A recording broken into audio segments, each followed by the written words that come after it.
আর কতটা মুচমুচে হয়েছে কাঁচা আলু ধোসাগুলো একটা ভেঙেও দেখাচ্ছি। আর কালারটা দেখুন কত সুন্দর এসেছে, যেমন হয় একদম মুচমুচে আর তেমন কিন্তু খেতে ভীষণ ভালো লাগে। দেখুন কতটা মুচমুচে হয়েছে। আর তার সঙ্গে যদি এই বাদামের চাটনি তাহলে পুরো জমে যাবে, আর কিছুই লাগবে না জল খাবারে, এতেই কিন্তু যথেষ্ট। এইভাবে করে ভাজ করে নেব ধোসাটাকে। নমস্কার বন্ধুরা, প্রতিমা কিচেন ভিলেজ ফুডের নতুন একটা ভিডিওতে সকলকে স্বাগত জানিয়ে আজকে রেসিপিটা শুরু করছি। আর আজকে আমি আপনাদের সঙ্গে শেয়ার করব চাল ডাল ভিজানোর বা বাটাবাটি ঝামেলা ছাড়াই কাঁচা আলুর ইনস্ট্যান্ট 5 মিনিটে ধোসা তৈরি করে দেখাবো। তার সঙ্গে স্পেশাল বাদামের চাটনি তৈরি করে দেখাবো। খেতে কিন্তু ভীষণ ভালো লাগে আর বানানো খুবই সহজ, খুব সহজেই আপনারা তৈরি করে নিতে পারবেন, কোনো রকম ঝামেলা মনে হবে না। তো কিভাবে বানাচ্ছি বন্ধুরা স্কিপ না করে পুরো ভিডিওটা দেখার জন্য অনুরোধ হলো। আশা করি আজকে রেসিপি দেখতে আপনাদেরকে অনেক বেশি ভালো লাগবে। আর যে সকল বন্ধুরা এখন পর্যন্ত চ্যানেলে নতুন হয়ে থাকলে প্লিজ চ্যানেলটিকে সাবস্ক্রাইব করে পাশে থাকার জন্য অনুরোধ হলো। আর যারা যারা ফেসবুক পেজটাকে দেখছেন তারা পেজটাকে ফলো করে আমার পাশে থাকবেন। তাহলে বন্ধুরা কাঁচা আলুর ইনস্ট্যান্ট ধোসাটা বানানো শুরু করি। ধোসাটা বানাবার জন্য এখানে লাগছে আমার 1 কাপ সুজি, আর এখানে একটা মিষ্টির জার নিয়েছি। এই জারের মধ্যে সুজিটাকে ঢেলে নেব। এবার আমি মিষ্টির জারের মধ্যে দিয়ে দিলাম। এবার ঢাকনাটা লেগে একটু মিষ্টিতে ঘুরে নেব। মিষ্টিতে ঘুরে নেওয়ার কারণে কিন্তু দেখবেন ধোসাগুলো খুব সুন্দর তৈরি হবে। আর যেহেতু সুজি আছে একটু কিন্তু দানা ভাবটা থাকবে, পুরোপুরিভাবে আটার মতো গুঁড়ো হবে না, দেখুন একটু খসখসে থাকবেই। এবার বাটির মধ্যে ঢেলে নেব। আর দিয়ে দিব 2 চামচ ময়দা, আপনারা চাইলে আটাও দিতে পারেন। আর 3 চামচ দিয়ে দিব বেসন। এই বেসনটা দেওয়ার কারণে দেখবেন ধোসার খুব কালারটা সুন্দর আসবে আর খেতেও ভালো লাগবে। আর এখানে আমি নিয়েছি 100 গ্রাম টক দই। 1 কাপের সুজির জন্য 100 গ্রাম টক দই লাগবে। আপনারা যদি বেশি তৈরি করতে চান তাহলে এখানে পরিমাণগুলো একটু বেশি বাড়িয়ে দিতে হবে। এবার দিয়ে দিব একটু স্বাদ মতো লবণ, আর দিয়ে দিব আমি 1/2 চা চামচ এখানে চিনি। এখানে চিনিটা যদি পছন্দ না করলে স্কিপ করে নিতে পারেন। আর এখানে নিয়েছি আমি জল দিয়ে আমি গুলে নেব।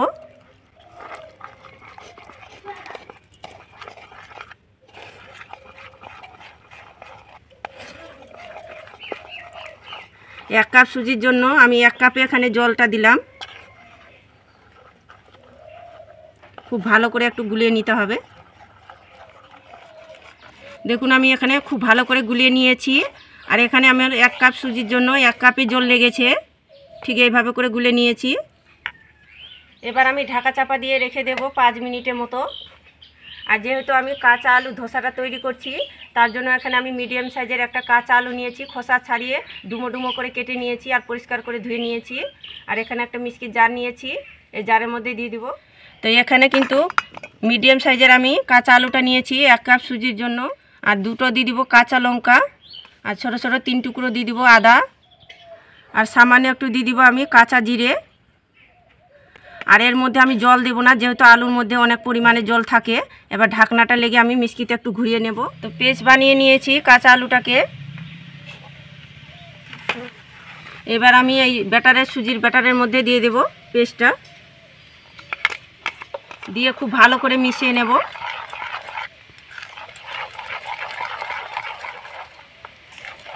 টাইট মনে হচ্ছে তার জন্য একটু জল দিয়ে একটু পাতলা করে নেব, তবে খুব বেশি পাতলাও হবে না আবার খুব বেশি গাঢ় হবে না। খুব ভালো করে মিশিয়ে নিয়েছি, ঠিক এইভাবে করেছি, খুব বেশি পাতলাও না দেখুন আর খুব বেশি গাঢ় না।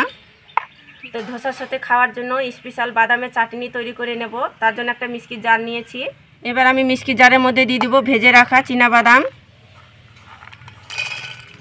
আর কিছুটা পরিমাণে নিয়েছি নারকেল কুড়ানো। তো আপনারা চাইলে এখানে ডুমো ডুমো করে নারকেলটা কুড়িয়েও কিন্তু দিতে পারেন।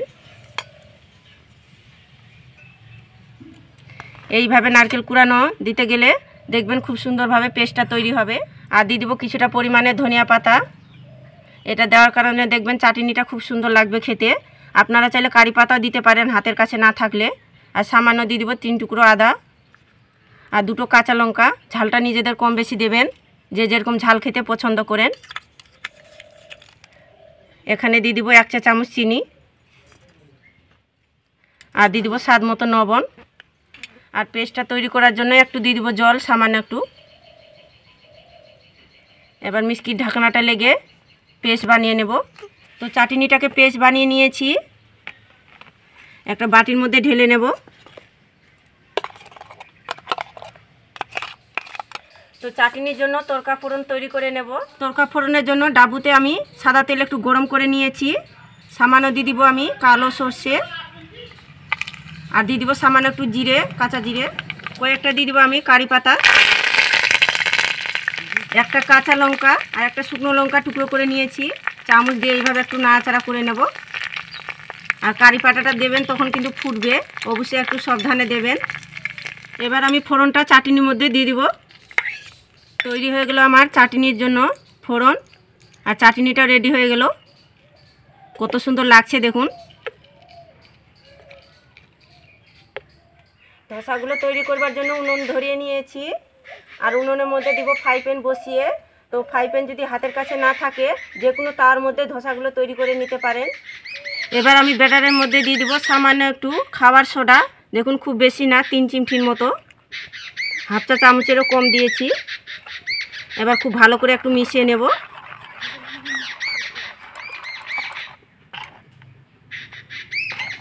দেখুন এইভাবে করে গুলে নিয়েছি। তো ফ্রাই প্যানটা ভালো করে গরম করে নিয়েছি, একটু সাদা তেল ব্রাশ করে নেব, খুব বেশি না, অল্প করে দেব একদম। তাহলে ধোসাটা কি হবে, নিচের দিকটায় লেগে যাবে না।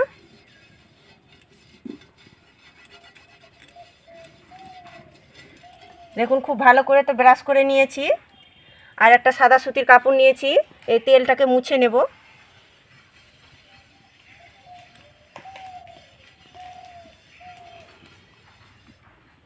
এবার আমি একটু হাতের মধ্যে জল নিয়ে একটু ছিটে দেব তার মধ্যে, তাওয়াটা যেহেতু খুব গরম আছে।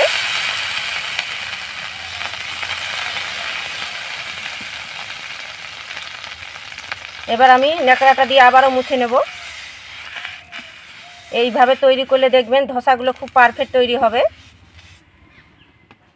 এবার আমি এক ডাবু ব্যাটার তাওয়ার মধ্যে দিয়ে দেবো, আর উনুনের আঁচটা একদম লো আঁচে করে রাখতে হবে, নাহলে নিচের দিকটা পোড়া লেগে যাবে। আপনারা যদি গ্যাসে করেন একদম লো আঁচে করে দিবেন। দেখুন এক ডাবুতে ব্যাটার দিয়ে দিলাম। এবার ডাবুর পিছন দিকটাই এইভাবে করে আলতো হাতে ঘোরাতে হবে।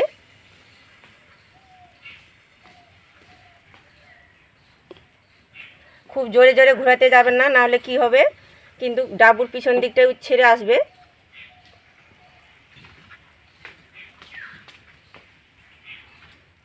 দেখুন তাওয়াটা খুব বেশি গরম না, আবার খুব বেশি ঠান্ডা না, ঠিক এইভাবে করে করে নিতে হবে, মাঝারি একদম। আর পাতলা করে ধোসাটা কিন্তু তৈরি করে নিতে হবে, আর যত পাতলা করানো যাবে তত মুচমুচে হবে, খেতেও ভালো লাগবে। আর দেখুন উপরটা শুকনো হয়ে চলে এসেছে, সামান্য একটু তেল ব্রাশ করে দেব। তো আপনারা চাইলে নাও দিতে পারেন, এটা দেওয়ার কারণে দেখবেন একটু ধোসার কালারটাও খুব সুন্দর হবে তৈরি। হালকা করে দিয়ে দিব।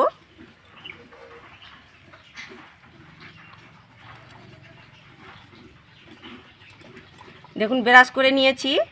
এবার 2 থেকে 3 মিনিট রেখে দেব, তাহলে দেখবেন খুব সুন্দরভাবে উপরটা একদম কালার চলে আসবে হালকা করে। কিছুক্ষণ লো আঁচে করে জাল করে নিয়েছি, আর ধোসার মধ্যে দেখুন উপরটা একদম কালার হয়ে চলে এসেছে, আর কত সুন্দরভাবে সাইডগুলো ছেড়ে যাচ্ছে। এবারে এইভাবে করে একটু ছাড়িয়ে নেব। এই দেখুন কত সুন্দরভাবে ছেড়ে আসছে, আর নিচের দিকটা দেখুন কত সুন্দর কালারও একটা এসেছে। এইভাবে করে ভাঁজ করে নেব ধোসাটাকে। এই দেখুন কত সুন্দর হয়েছে ধোসাগুলো, দেখুন আর কি সুন্দর লাগছে দেখতে, আর কালারটা দেখুন কত সুন্দর এসেছে ধোসার।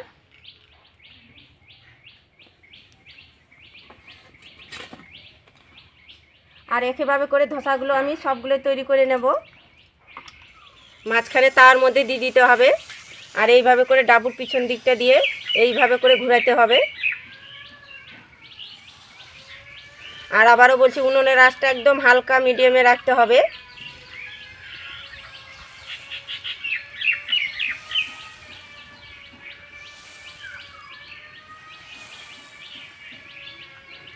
আবার আমি কিছুক্ষণ জাল করার পরে দেখুন কত সুন্দর কালার এসেছে ধোসাটার। এবার আমি হয়ে গেছে তুলে নেব, আর কি সুন্দরভাবে ছেড়ে যাচ্ছে দেখুন, শুধু তাওয়াটাকে এইভাবে করে একটু ছাড়িয়ে নিতে গেলে হয়ে যাবে। কতটা কালার এসেছে দেখুন, এইভাবে করে একটু ভাঁজ করে নেব।